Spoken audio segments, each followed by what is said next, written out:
ಶುಭ ದಿನ, ಶುಭ ದಿನ, ಶುಭ ಗಳಿಗೆ, ಶುಭ ಮುಹೂರ್ತ.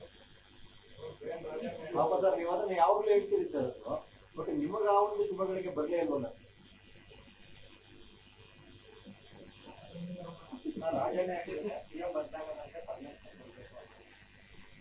ನಾನೇ ರಾಜನೇ ಯಾಕೆ ಸಿಎಂ ಬದಲಾವಣೆ ಮಾಡಕ್ ಕೊಟ್ಟಿದ್ದೆ?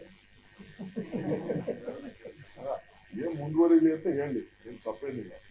ಅಂದ್ರೆ ಪರ್ಮಿಷನ್ ಮಾಡ್ಬೇಕು ಅಂದ್ರೆ ಸಿಎಂ ಹಿಡಿಬೇಕು ಅಂತ ನಾನು ಯಾವ್ದಾರ ಸಿಎಂ ಬದಲಾವಣೆ ಆಗಬೇಕು ಅಂತ ಹೇಳಿಲ್ಲ. ನಾನೆಲ್ಲ ಹೇಳಿಲ್ಲ. ರಾಜನೇ ಈಗ ಸಿಎಂ ಬದಲಾವಣೆ ಮಾಡ್ಕೊಟ್ಟಿದ್ದೆ. ಅವ್ರು ಕೇಳಿ ನಾನು ಹೇಳಿದ್ದೀನಪ್ಪ ಸಿಎಂ ಬದಲಾವಣೆ ನಮ್ದೋದೇನೋ ಇದೆ ಅಂತ ಹೇಳಿ ವಿಚಾರ.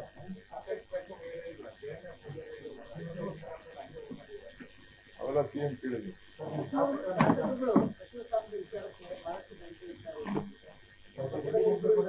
ಚೀಫ್ ಮಿನಿಸ್ಟರ್ ಕೇಳಿ, ಚೀಫ್ ಮಿನಿಸ್ಟರ್ ಎಕ್ಸ್ಪ್ಯಾನ್ಷನ್ ಮಾಡ್ತೀನಿ ಅಂತ ಹೇಳಿರೋದು.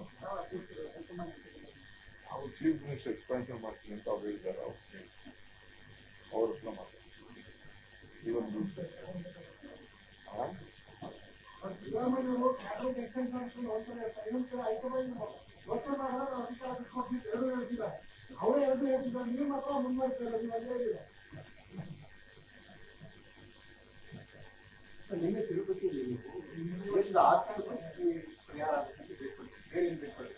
ಅಲ್ಲಪ್ಪ, ಈಗ ನೋಡ್ರಿ, ಮಾಂಗಲ್ಯ ನಮ್ಮ ಧರ್ಮದ ಒಂದು ದೊಡ್ಡ ಸಂಕೇತ, ಒಂದು ಬಾಂಧವ್ಯ. ಹೆಣ್ಣೊಂದು ಕಡೆ ಇತ್ತು, ಗಂಡೊಂದು ಕಡೆ ಇತ್ತು, ಎರಡೂ ಸೇರಿದ ತಕ್ಷಣ ಉಡುವಲ್ಲ. ಅಕ್ಕಿ ಒಂದ್ ಕಡೆ ಇರ್ತದೆ, ಅರ್ಶನ ಒಂದ್ ಕಡೆ, ಅವೆರಡೂ ಇರ್ತದೆ ಮಂತ್ರಾಕ್ಷತೆ. ಈ ಹೆಣ್ಣಿಗೂ ಗಂಡಿಗೂ ಒಂದು ಬಾಂಧವ್ಯದ ಬಂಧನ ನಮ್ಮ ಹಿಂದೂ ಧರ್ಮದಲ್ಲಿ ಒಂದು ಮಾಂಗಲ್ಯ. ಅದು ದೇವತೆಗಳು ದೇವರಿಗೂ ಕೂಡ ನಾವು ಮಾಂಗಲ್ಯ. ನೀನು ಚಿನ್ನನೇ ತಗೋಬೇಡ ಅಂತ ಹೇಳಿದ್ರು. ಏನ್ ಕಾಸು ಯಾಕೊಡೋರು? ಅವನು ನೀರು ದುಡ್ಡುತ್ತಲ್ಲಿ ಪಾಪ ನೀನು ಸಂಬಳ ಅಂತ ಮಾಡಿ ಏನೋ ಮಾಡಿದ್ಯ. ನೀನ್ ಹೆಂಡತಿಗೆ ಮದುವೆ ಮಾಡ್ಕೊಬೇಕಾದ್ರೆ ಅಟ್ಲೀಸ್ಟ್ ಏನೋ ಒಂದು ತಾಲಿ ಕಟ್ತಾರೆ. ಅದನ್ನು ನೀನು ಕಟ್ಬೇಡ ನೀನು ಅಂತ ಹೇಳಿದ್ರೆ, ಚಿನ್ನನೇ ತಗೋಬೇಡ, ಒಂದು ತರನೇ ಮಾಡ್ಕೋಬೇಡ ಅಂತ ಅದೇ ಹಸ್ಬೆಂಡ್ ಕಟ್ಟು ಅಂತ ಹೇಳಿದ್ರೆ ಅವ್ರು ರೆಸ್ಪಾನ್ಸಿಬಲ್.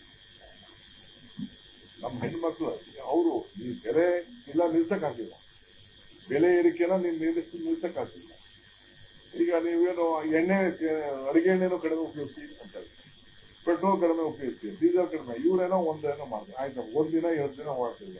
ಈಗ ದಿನ ಓಡಾಡ್ತಾರೆ ಅಂದ್ರೆ ಸೋಮಣ್ಣಾಗ್ಲಿ, ಮಂತ್ರಿಗಳಾಗ್ಲಿ, ಬೇರೆಯವರಾಗ್ಲಿ ಎಲ್ಲ ಬಿಟ್ಬಿಟ್ಟು ಮೆಟ್ರೋಲ್ ಓಡ್ತಾ ಇದ್ದಾರೆ.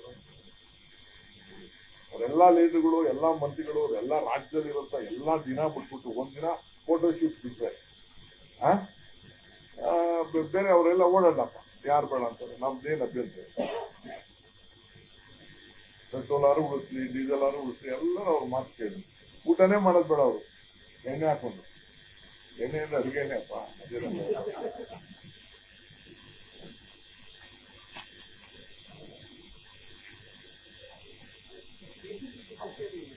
ಆಮೇಲೆ ಫಾರಿನ್ ಟೂರ್ ಬೇರೆ ಮಾಡ್ಬೇಡ ಅಂತ, ಫಾರಿನ್ ಟೂರ್ ಬೇರೆ ಮಾಡ್ಬೇಡ ಅಂತ.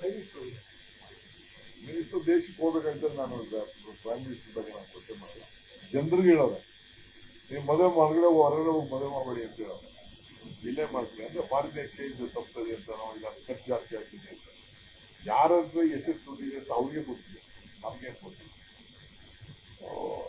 ಜನರಿಗೆ ನಾವು ತಪ್ಪಿಸೋದು ಸರಿ ಇಲ್ಲ. ಅವರ ಹಕ್ಕು ಇರೋದು ಒಂದು ಲೈಫು, ಅವರೆಲ್ಲ ಎಂಜಾಯ್ ಮಾಡ್ತಾರೆ. ಅದಕ್ಕೆ ಯಾಕೆ ನಾವು ಅದಕ್ಕೆ ಅಡಚಣೆ ಹಾಕಬೇಕು?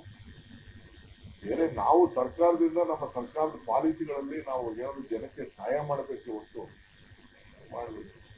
ಹಿಂದೆ ಒಂದೇ ಮಗು ಸಾಕು ಅಂತಾರೆ, ಒಂದೇ ಮಗು ಇದ್ದವರಿಗೆಲ್ಲ ಪೆನ್ಷನ್, ಇದು ಕೆಲಸ ಕೊಡ್ತೀವಿ, ಅದು ಕೊಡ್ತೀವಿ ಅಂತೆಲ್ಲ ಇದು ಪಾಪ್ಯುಲೇಷನ್. ಈಗ ನಮ್ಮ ಇವರು ಚಂದ್ರಬಾಬು ನಾಯ್ಡು 3-4 ಮಾಡ್ಕೊಂಡವ್ರಿಗೆ 30,000-40,000 ಅಂತ ಬರೀ. ಅಂದ್ರೆ ಜನ ಎಲ್ಲ ಅರ್ಬನೈಸೇಷನ್ ಆಗ್ತಾ ಇದಾರೆ ಅಂತ ಇರ್ಬೇಕು.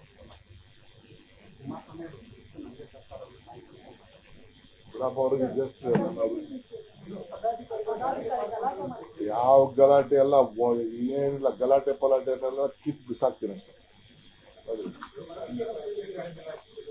ನಮ್ಮ general secretary, working president will take action. Discipline ಇರಬೇಕು. ಗ್ಯಾರಂಟಿ ನ್ಯೂಸ್, ಸುದ್ದಿ ಖಚಿತ, ನ್ಯಾಯ ನಿಶ್ಚಿತ.